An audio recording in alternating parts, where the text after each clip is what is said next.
Am I the a-hole for cutting off my alcoholic brother after what he did to my daughter? My brother, 51M, is an alcoholic. That's not an easy sentence to write, but it's the truth. His addiction has been something that's shaped our family for decades, and it has left more scars than I can even count. At the time this happened, he was at a very low point. Our dad had just passed away, his marriage of 29 years was crumbling, they've since divorced, and his medical practice was shutting down. He had just finished his third stay in rehab, this time at a non-AA affiliated place, because he absolutely refuses to have anything to do with AA. While he was in there, we spoke daily. I was terrified for him, and as much as I resented his choices, I also wanted to help him. I tried to be the brother who supported him, encouraged him, gave him a lifeline to hold on to. We actually grew close during those weeks, and I thought maybe, just maybe, he was finally turning a corner. When he was released, he went back home, but only a few days later, he drove 4 hours to visit me and my family. I was happy to host him. He had stayed with us plenty of times before, sometimes with his wife and kids, sometimes alone. This time was different though. This was his first stay right after rehab, and in hindsight, I should have realized how fragile and unpredictable things could be. From the beginning, things felt off. I don't drink, so I don't always recognize the subtle signs of someone drinking or slipping. But I could sense he was restless, edgy, and maybe not as stable as I wanted to believe. The layout of my house is important here. My daughter's bedroom is down a hallway, past a guest bathroom and another guest room. My brother was staying in the guest room closest to her. The bathroom is literally just across the hall from his room. No reason to wander further. That night, my wife was staying with her mom, so it was just me, my daughter, teen, and my brother in the house. My daughter went to bed early. My brother and I stayed up for a while watching TV, but eventually I called it a night. I thought he had too, but I now believe he stayed up and found some alcohol I had hidden away. He later admitted he'd also taken one of his wife's sleeping pills. Around 2:30 in the morning, my phone rang. It was my daughter. Her voice was something I'll never forget, panicked, shaking, like she couldn't breathe. She said, "Dad, please come here." I jumped out of bed and ran down the hall. On the way, I peeked into my brother's room. The door was shut, the lights were off, and when I called his name, he just groaned, clearly half passed out.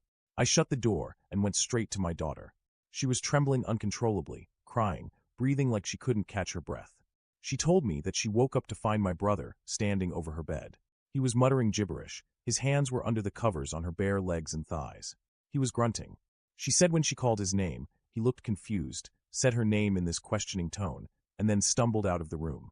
I can't describe the rage and fear that shot through me. But here's the ugly truth. My first reaction wasn't to see it as attempted molestation. My first reaction was, here we go again. He's drinking. He's being a screw-up. My brain twisted it into, he must have been wasted, confused, thought he was walking into the bathroom, and went into the wrong room. But to my wife and my daughter, this wasn't a mistake. It was a violation. And when they realized I didn't immediately see it that way, they were furious with me. And honestly, they were right. At first, I underreacted. I wanted to believe the best. I wanted to protect my brother from the ugliest interpretation. I told myself it was just another mistake, from a man who never seems to stop making them. But over time, I realized something. It doesn't matter if he was drunk, high, confused, or meant to go to the bathroom. He crossed every possible boundary. He scared my daughter so badly that she still shakes when she talks about it. He left scars on her that I can't erase. And instead of owning what he did, he brushed it under the rug. He never apologized directly. He never sat with her to say, "I'm sorry." He just ghosted, like if he ignored it long enough, it would disappear. This summer, my other brother got married. My daughter didn't want to attend because the alcoholic uncle would be there, and nothing had ever been resolved. I supported her decision. I wasn't about to force her to be in the same room as him. I called my mom and my brother, the groom, to explain. I told them it wasn't about disrespecting the wedding. It was about protecting my daughter. My other brother understood and was compassionate. But my mom, she told me my daughter was different, whatever the hell that means, and basically blamed me for breaking the family apart. Since then, she barely speaks to me. She lives in the same city as my alcoholic brother, and it feels like she's chosen him over my daughter. As for my alcoholic brother, he reached out once by text. I responded harshly, told him exactly how I felt, and after a brief phone call, he disappeared again. Radio silence. So here I am, left wondering, am I overreacting? All I did was stand by my daughter and say, this is not her fault, and she won't carry the weight of his actions. In any other house, my brother would have been beaten up or arrested for what he did. Relevant comments. Comment 1.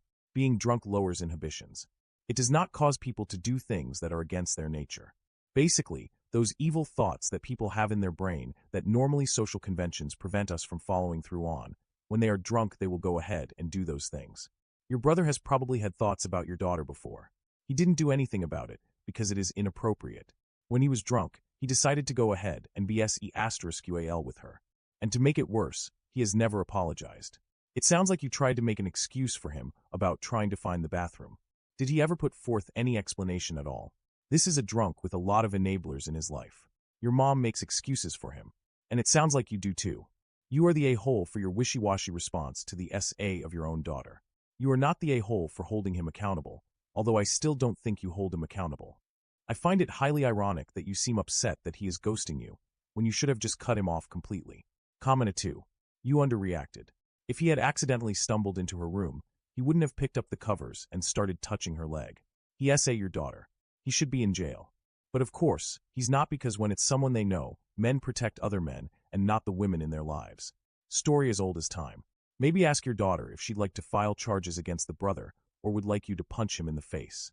Either way, ask her what she thinks should happen and follow through if you want to redeem yourself as a father. Comment 3. You are the worst kind of father for even questioning whether or not you overreacted. You did nothing, and you should be ashamed of yourself. Comment 4. Your wife is better than me. I would have divorced you the way you keep making excuses straddling the fence. No one has held him accountable. Should have called the police that night.